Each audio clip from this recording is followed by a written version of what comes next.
ഖത്തറിൽ പെരുന്നാൾ നമസ്കാരത്തിന് 710 കേന്ദ്രങ്ങളിൽ സൗകര്യം. പുലർച്ചെ 4:58 നമസ്കാരം.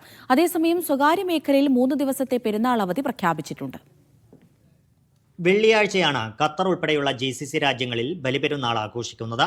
ഈദ്ഗാഹുകളും പള്ളികളിലുമായി 710 ഇടങ്ങളിൽ ഖത്തറിൽ പെരുന്നാൾ നമസ്കാരത്തിന് സൗകര്യമൊരുക്കിയതായി മതകാര്യ മന്ത്രാലയം അറിയിച്ചു.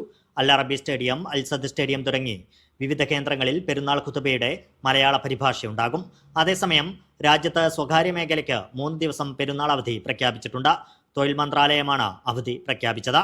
പെരുന്നാൾ ദിവസവും ജോലി ചെയ്യേണ്ട മേഖലകളിൽ തൊഴിൽ നിയമം അനുശാസിക്കുന്ന ഓവർ ടൈം, മറ്റു അലവൻസുകൾ എന്നിവ ഉറപ്പാക്കണമെന്നും മന്ത്രാലയം വ്യക്തമാക്കി. സർക്കാർ സ്ഥാപനങ്ങളുടെയും ധനകാര്യ സ്ഥാപനങ്ങളുടെയും അവധികൾ കഴിഞ്ഞ ദിവസങ്ങളിൽ പ്രഖ്യാപിച്ചിരുന്നു. 5 ദിവസമാണ് പൊതുമേഖലയിലും ധനകാര്യ സ്ഥാപനങ്ങൾക്കും അവധി. Media 1 Doha.